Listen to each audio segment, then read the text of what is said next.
Alrighty, welcome back ladies and gentlemen to another video. As you can see, I'm not in the potting shed today. That's because it's freezing outside and I don't want to be there, so I'm not. And what I want to talk to you today about is over my left shoulder, or right, depending on what the camera does, some weird stuff. I'm reversing things. Anyway, I digress already, 30 seconds in. So what I want to talk to you about is this here large form Monstera, which I picked up on an impulse purchase on the Facebook marketplace recently, and I just saw it. It was remarkably cheap, £30. So what's that, $40, something like that? I don't even know, I'm guessing. Very cheap, and it's beautiful. I'll give you some photos or some other B-roll to show you a bit closer what it looks like. They've just got huge leaves here, and it just looks beautiful. There's my head for scale. It's very nice. Now, the only issue with it is that a lot of the leaves were facing in all different directions, and the stems were pointing there and there and there, and it's kind of leaning in different places where it sought out the light wherever it was growing before. It looks pretty healthy, I would say. It's got beautiful fenestrations. That was the word I was grasping for. It's got beautiful fenestrations on it, and I'm absolutely in love with it. Now, if you've seen me do a video from, this is my movie room. It sounds a bit ostentatious, but it's where I have this sofa and a big TV, which is behind you, and lots of plants, and that's pretty much all there is in this room, so I call it the movie room.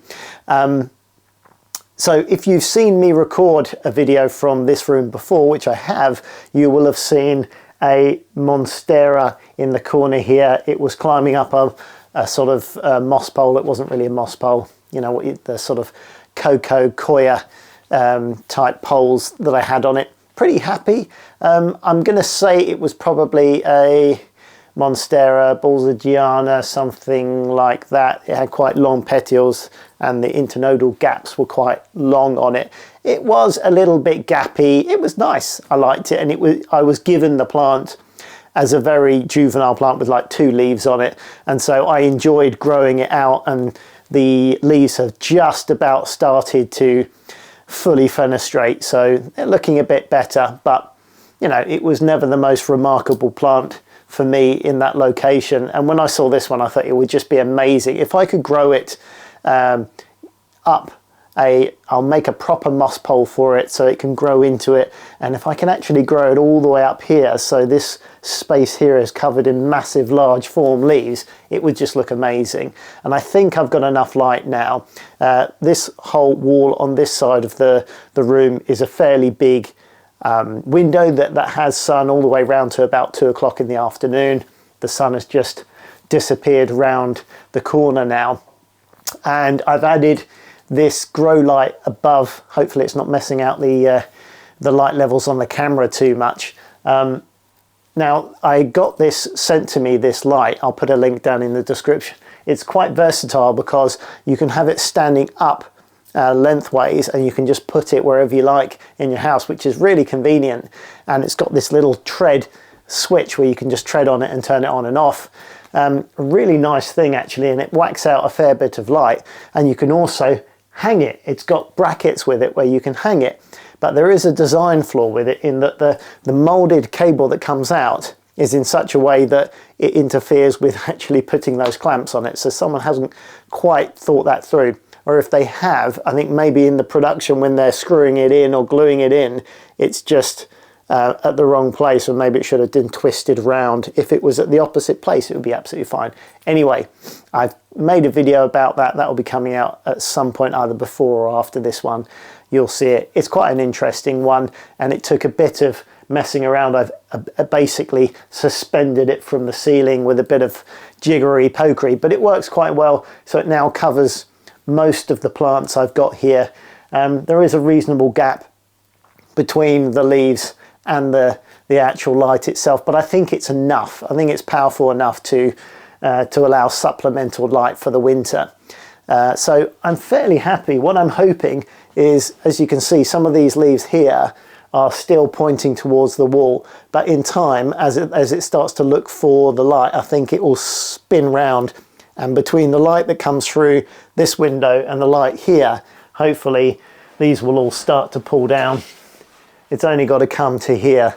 So I'm just leaving that there for now to sort itself out over winter. And I think maybe at some point in the next few months, I will repot it, try and put it on a moss pole. At the moment, it's obviously a nursery cutting, so there is only like 4 or 5 leaves on it. And the angle it's been put in is quite a shallow angle. So I think at some point I'll repot it upright, so hopefully we can get it growing up rather than it's kind of growing at a diagonal, which is just how they've potted it from the nursery. But I'm really happy with it, and I'm looking forward to really growing it on with the help of this grow light. I think it's going to be a very nice addition to this here area. I've also got this beautiful fully fenestrated Monstera elbow. My brain is not working today.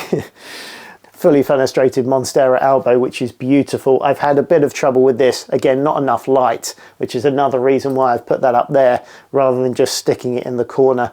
Everything was turning round towards it. And I think for this particular one, the variegated one, the window here just wasn't strong enough light for it.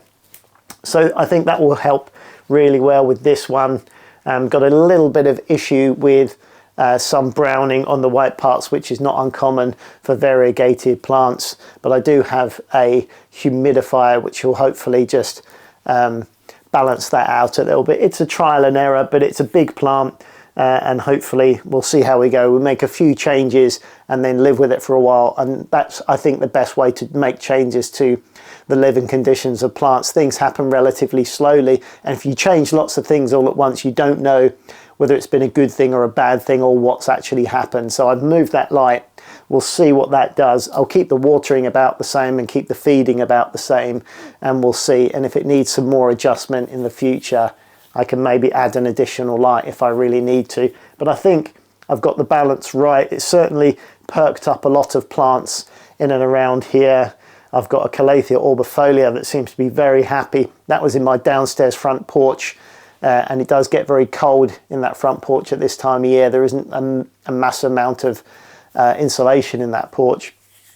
And so that was struggling a little bit. And it's as soon as I put it up here, it's immediately pushed out 3 or 4 leaves, and it's looking much, much happier. So all in all, I think this is good. We've still got a few more plants to tweak here. But they'll all be coming in different videos. I just really wanted to do a bit of an update and an introduction to this here plant, which will be a bit of a project over the coming few months and certainly into the beginning of next year. What I'll do with the old Monstera that was there, actually in my bathroom at the moment, because I'm literally running out of place for it.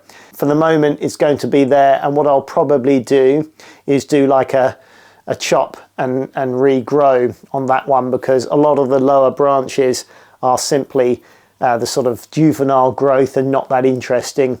And now we've got some more mature leaves that have got nearly fully fenestrated. I think I'll chop them out, propagate them into new plants and get some roots growing on there, and then maybe put 1 or 2 of those in the pot and grow them up onto a moss pole and see if we can get that growing. I have no idea where I'm going to put it, because I'm really struggling with space now, because I enjoy far too many plants for the size of my house. But you know, it's a fun problem to have. I'll figure it out at some point.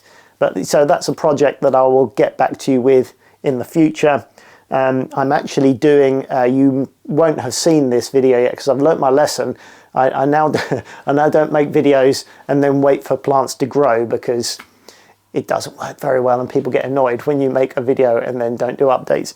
So there is a video coming on this here plant. I'll do a little sneak preview. I'm not going to show you any more because it will spoil the surprise, but there is a Poinsettia video coming, hopefully. I shouldn't have said this now, because if it doesn't turn up, it's been a complete disaster. But yeah, this is a year-old Poinsettia that I gave to my stepmother as a gift, and she's given it back to me and said, all of the leaves, the red leaves have gone. Can you take it away and make it have red leaves again for Christmas? Very short notice. I don't really have enough time, but I'm desperately trying to stimulate the red leaves to grow before Christmas. You don't really have enough time to create the full effect. I think I really need at least 3 months to really stimulate it and get it growing strongly, and ideally I would have liked to have repotted it into a bigger pot with better medium, etc., which is just not enough time. But I will be doing a full video about that process and how I get on with that coming up in the future as well. So a few videos to look forward to. Hopefully you'll look forward to them, and I will keep you posted, and a few other exciting projects coming along very soon as well. So if you have enjoyed this brief new plant introduction and update on what's going on, please give it a thumbs up. I would appreciate that, and subscribe if you're new to the channel. Plenty more houseplant videos coming along very soon. Thanks for watching. Bye bye.